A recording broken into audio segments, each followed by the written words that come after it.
എല്ലാവർക്കും B P സോസിലേക്ക് സ്വാഗതം. ഇന്ന് ഞാൻ വന്നിരിക്കുന്ന ഒരു അടിപൊളി ചെമ്മീൻ ഫ്രൈഡ് റെസിപ്പി ആയിട്ടാണ് കേട്ടോ.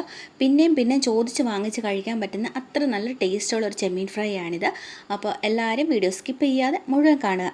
അപ്പോൾ നമുക്കിതെങ്ങനെയാണ് ഉണ്ടാക്കണേന്ന് നോക്കാം. അതിനായിട്ട് ഞാൻ ആദ്യമേ കുറച്ച് ചെമ്മീൻ കഴുകി വാരി വൃത്തിയാക്കി കൊണ്ടുവന്നിട്ടുണ്ട്.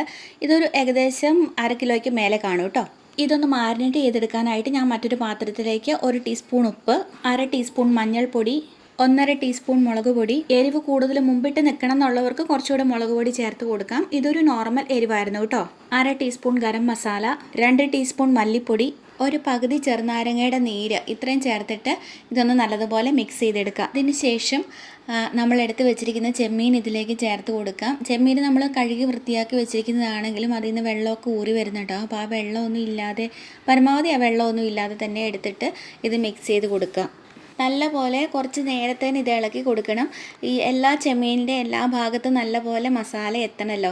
അപ്പോൾ അതുകൊണ്ട് അതിന് വേണ്ടിയിട്ട് നല്ലപോലെ മിക്സ് ചെയ്തെടുക്കണം കുറച്ച് നേരത്തേന്. മിക്സ് ചെയ്തതിന് ശേഷം ഇത് ഒരു അരമണിക്കൂർ നേരത്തേന് റെസ്റ്റ് ചെയ്യാനായിട്ട് മാറ്റി വെക്കണം. അരമണിക്കൂറിന് ശേഷം ഒരു പാൻ ചൂടാക്കിയിട്ട് അതിലേക്ക് ഇത് വറക്കാൻ ആവശ്യത്തിനുള്ള എണ്ണ ഒഴിച്ചു കൊടുക്കണം.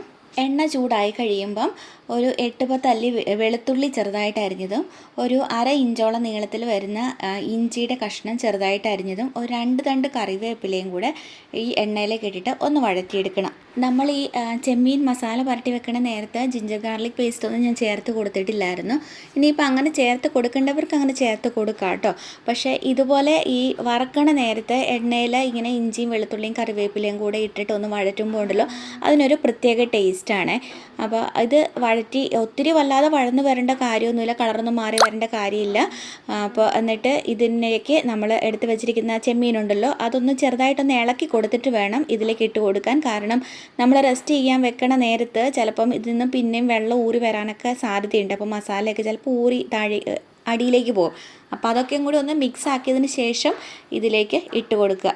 ഞാനിതിലേക്ക് ചെമ്മീൻ കുത്തി നിറച്ചാൽ വെച്ച് കൊടുക്കുന്നത് കേട്ടോ, സ്പേസ് ഉണ്ടാക്കിയിട്ടേ. കാരണം ഒറ്റ പ്രാവശ്യം കൊണ്ട് അങ്ങ് വറുത്ത് തീർക്കാമല്ലോ, അതുകൊണ്ട് ഇങ്ങനെ ചെയ്യുന്നത്.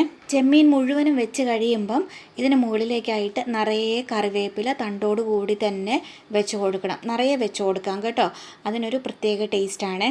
അപ്പം ഇത് മുഴുവൻ വെച്ച് കറിവേപ്പില മുഴുവൻ വെച്ച് കഴിയുമ്പം ഇത് മൂടി വെച്ചിട്ട് തീ ഒരു മീഡിയം ഫ്ലെയിമിലിട്ടിട്ട് 5 മിനിറ്റ് നേരത്തേന് റോസ്റ്റ് ചെയ്തെടുക്കണം. 5 മിനിറ്റിന് ശേഷം ഞാൻ ഈ അടപ്പ് പതുക്കെ മാറ്റണം. എന്തിനാന്ന് വെച്ച് കഴിഞ്ഞാൽ പുക പെട്ടെന്ന് അങ്ങ് മുഖത്തേക്ക് അടിക്കാതിരിക്കാൻ വേണ്ടിയിട്ടാണ്. എന്നിട്ട് ഈ കറിവേപ്പിലയൊക്കെ ഒന്ന് നീക്കി ഇട്ടിട്ടുണ്ടല്ലോ, ഈ ചെമ്മീന് ഈ ഒരു സൈഡ് മറിച്ചിട്ട് കൊടുക്കുക.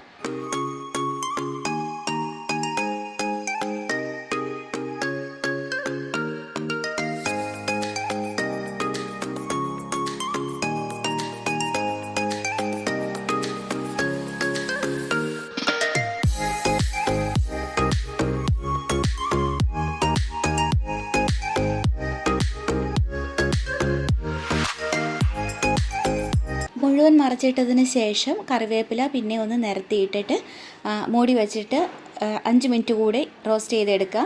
തീ കുറയ്ക്കുകയോ കൂട്ടുകയോ ഒന്നും ചെയ്യേണ്ട കേട്ടോ, മീഡിയം ഫ്ലെയിമിൽ തന്നെ ഇരുന്നോട്ടെ. അപ്പം അടുത്ത 5 മിനിറ്റിന് ശേഷം ഫ്രൈ ആയി വന്നിട്ടുണ്ട്. ഇതിൻ്റെ വെള്ളമൊക്കെ വറ്റി വന്നിട്ടുണ്ട്. നേരത്തെ നമ്മൾ ഒരു സൈഡ് മറിച്ചിടാൻ വേണ്ടിയിട്ട് എടുത്തപ്പം ഇതിലെ വെള്ളമൊക്കെ ഊറി അതിൽ തന്നെ കിടപ്പുണ്ടായിരുന്നല്ലോ. അപ്പോൾ അടുത്ത 5 മിനിറ്റിന് ശേഷം ഈ വെള്ളമെല്ലാം നന്നായിട്ട് വറ്റി നല്ലപോലെ ഫ്രൈ ആയി വന്നിട്ടുണ്ട്.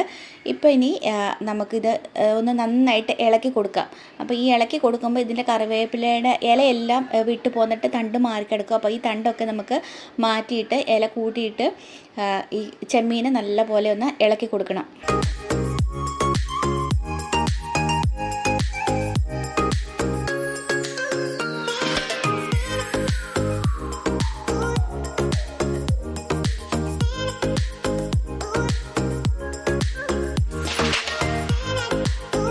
ഇനി നമുക്ക് സ്റ്റൗ ഓഫ് ചെയ്ത് ഇത് സെർവ് ചെയ്യാൻ എടുക്കാവുന്നതാണ്.